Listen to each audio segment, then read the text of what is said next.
How to build rapport with anyone in wholesaling real estate. What is up, guys? Zach Ginn here, and in today's video, I'm going to show you how to instantly build rapport with your motivated sellers.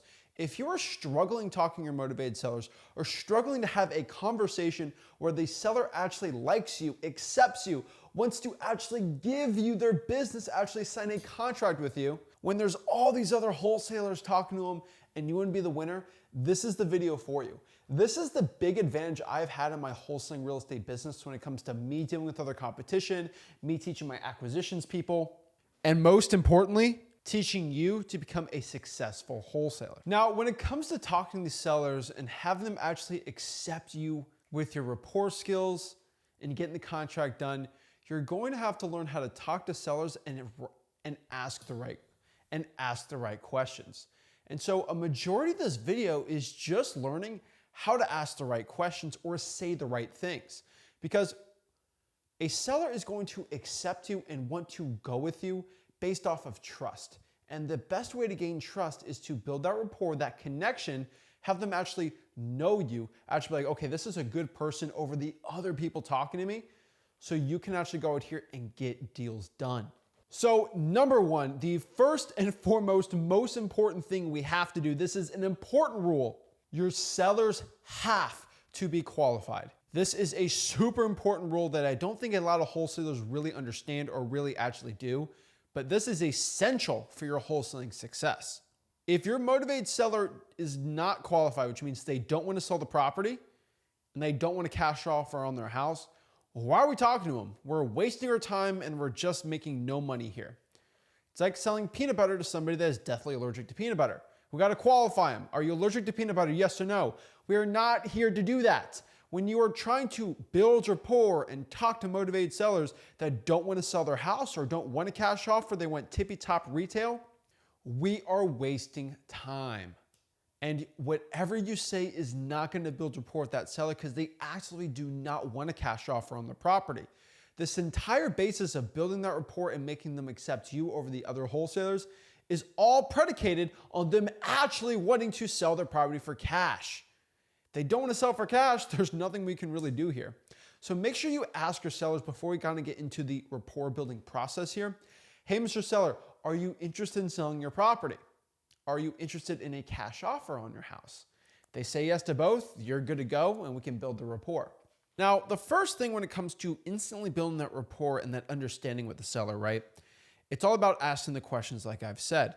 And you have to really transition smoothly and feel like you're confident. And this isn't going to be a complete confidence masterclass, right?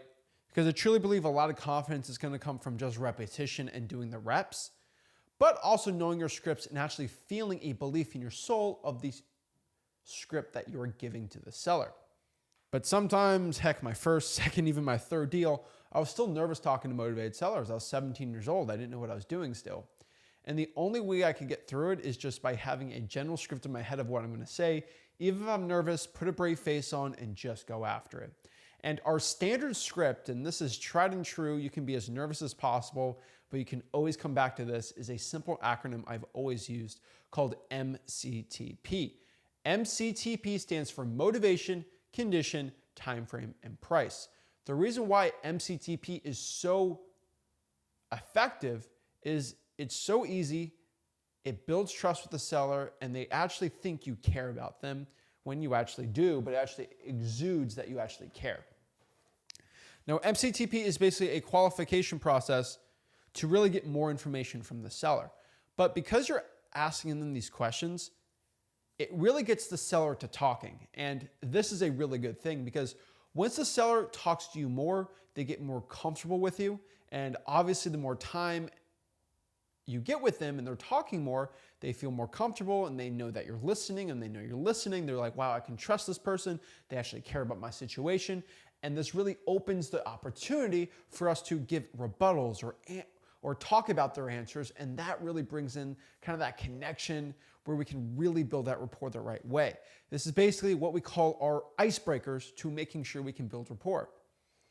Now, like I've said always before, if you go to my free wholesaling course, freewholesaling.com, make sure you check it out, freewholesaling.com. I show you how to wholesale real estate step by step. And in that course, you see me talking to motivated sellers live, see recordings of this, and you really get an understanding of what it takes to talk to a motivated seller and actually get a deal done. And one of the most important parts is this MCTP. And MCTP stands for motivation, condition, time frame, and price. And from there, that's how we talk to our seller. So when someone says they want to sell my property or they want to sell their property, we go with number one, motivation. Hey, Mr. Seller, why are you looking to sell your property? Now, they could say a bunch of different things, but whatever their answer is, we can kind of have a better conversation with them. Maybe they want to sell maybe they just want to sell the property to get close to their family who lives in Tennessee. Maybe you have some family in Tennessee or you know the area well. You can have a quick little conversation about Tennessee. I know it sounds weird and stupid, but just understanding them or understanding their process, or heck, if you've ever had to move closer to family, this is a great conversation starter and a great way to build rapport. Next is condition. You can talk about the house forever, right? This person's living in it. They love talking about it, right? Hey, Mr. Seller, condition, can you tell me hey, Mr. Seller, condition, can you tell me a little bit more about the property? How's the AC, the roof, any repairs having to be done on the property? And you can go from there. T's time frame. Mr. Seller, when are you looking to sell the property? Maybe they want to sell before winter. You can talk about winter, their struggles with it, and why they want to get out of it. And then P is price. What price are they looking to sell the house for? Now, it's really important whenever you ask this quick little script here, you let the seller have an opportunity to talk and let themselves be heard. I know you might want to interject and say something, but just have that person feel like they are being heard. I promise you, you'll go a lot farther with this. And another big thing here is just to become relatable. And the reason why I'm telling you to ask the right questions is to become relatable to the seller.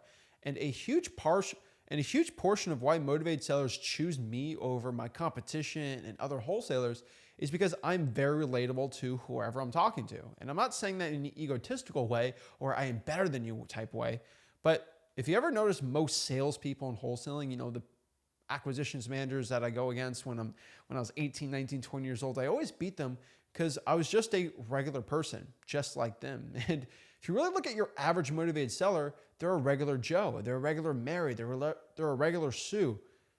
They work a regular job, they live in a regular house, they drive a regular car, and they just do regular things.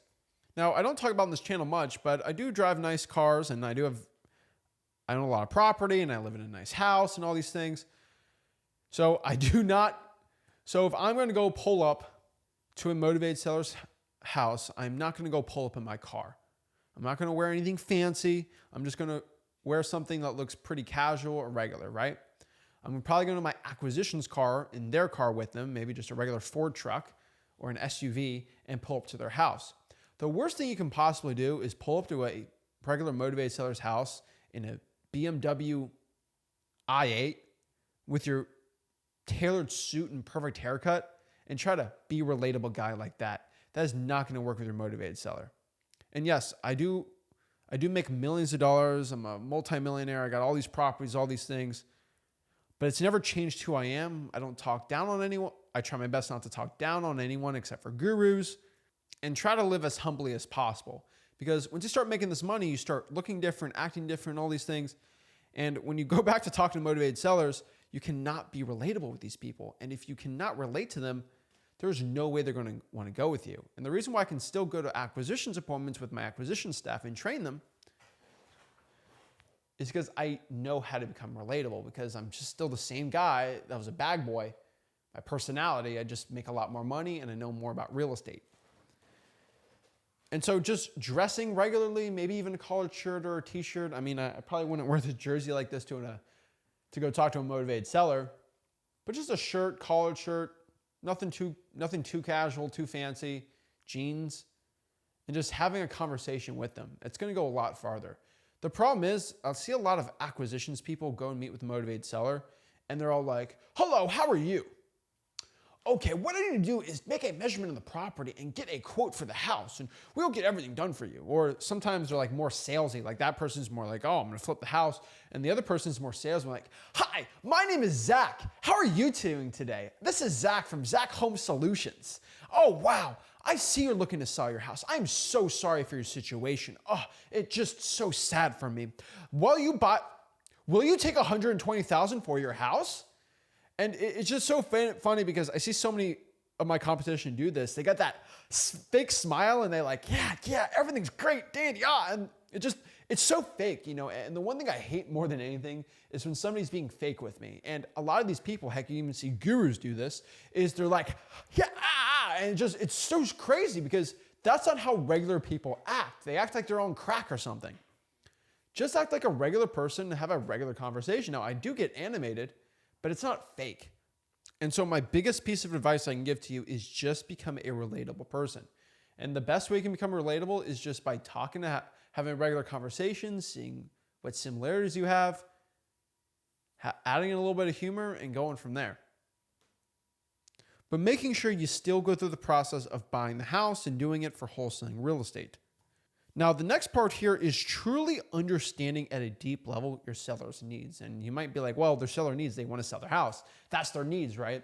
But a lot of these needs come down to a deeper level. You know, they want to get rid of it for cash. They don't want to deal with the hassle of a realtor. They want to quit closing. Just having them feel heard and understood is going to go a long way. You explaining to the seller, not lecturing them, but just explaining that, hey, there's our title company. They deal with everything. We're paying for it. Don't worry. We're just going to go by here one more time and we're good to go. Having them feel at ease and comfortable in this process is going to be absolutely crucial to your wholesaling success. Now, the next part that we really need to talk about really deeply is the power of listening. Now, Rick has always said this, but you know, God gave you 2 ears and one mouth. Skip the Rick part. God gave you 2 ears and 1 mouth, so use that accordingly. What that basically means is you need to use your power of listening and not your mouth to get the motivated sellers to actually want to go with you. And this is all through the power of listening. And if you can learn the art of listening and actually hearing out your sellers and their situations, you're going to get a lot further in life. And so just a general rule when you're talking to motivated sellers who make sure for all of our acquisitions people, they follow this, it's called the 80-20 rule. And basically what the 80-20 rule is when you have a conversation over the phone or in person with your motivated seller, you want to make sure that your motivated seller is talking about 80% of the time and you are talking for only 20% of the time. Most rapport building is built through listening.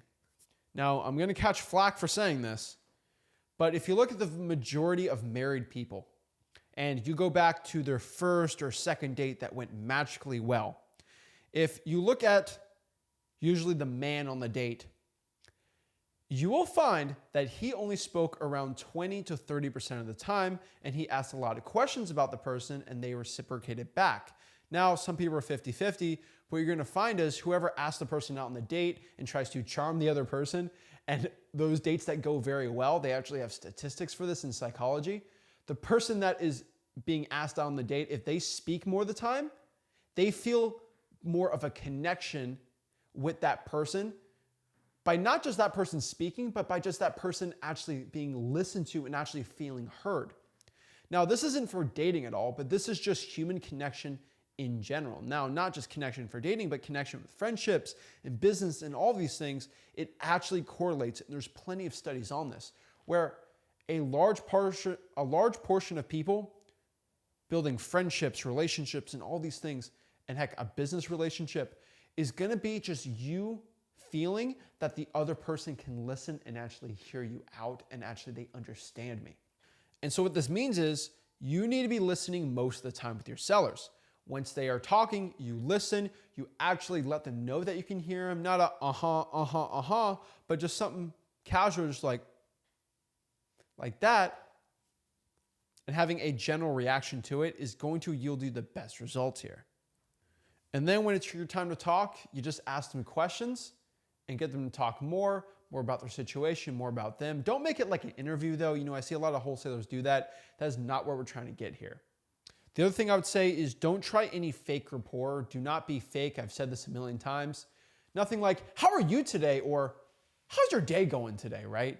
Something like, hey, how's it going? Or something a little more casual, like you're actually talking to a friend, where you're actually not fake when you generally ask them how they are or how things going or how their move is going, it's going to go a long way. I know it's really, really tiny, but it does work tremendously. It makes a big difference here. And now if you're really, really struggling on questions to ask or building that relationship with that motivated seller, I would recommend you think of the Ford method, the FORD method. Ford method basically stands for family, occupation, recreation, and dreams. And so when you're talking to a motivated seller, ask them about their family when you see them at the house or over the phone, like, hey, how's your family? Where do they live? Are they local or not? People love talking about their families. Oh, occupation, what they do for a living. Heck, if they spend 40 hours a week doing something, of course, they have some knowledge on it and they'd love to talk about it. Our recreation, what they like to do for fun. Heck, everyone's got hobbies. Even if it's just watching movies, they would love to talk about it and make sure you can get that out of them. It's really not that complicated.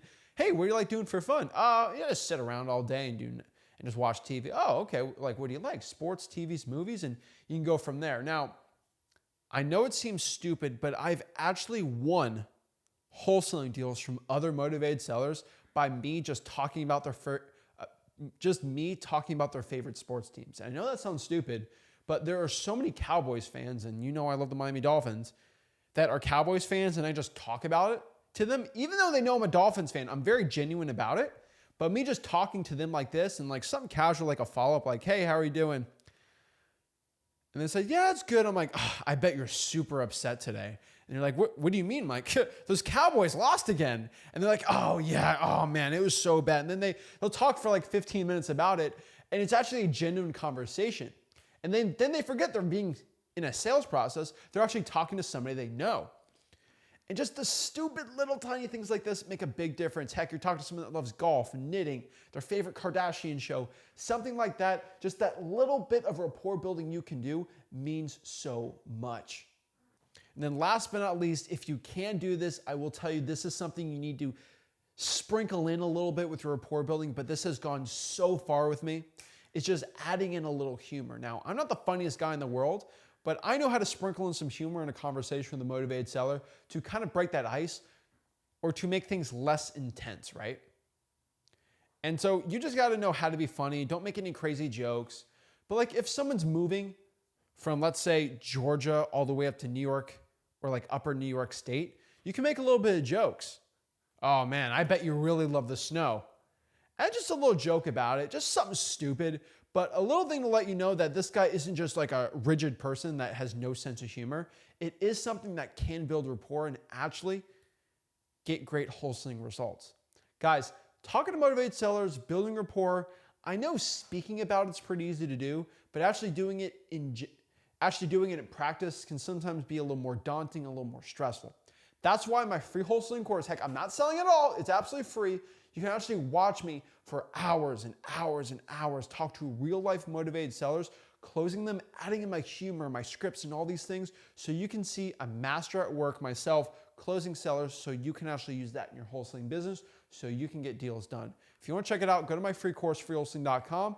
And like always, if you got any value from this video, make sure you smash that like button, subscribe, and I'll see you soon. This is Zach Ginn signing out. Have a blessed one.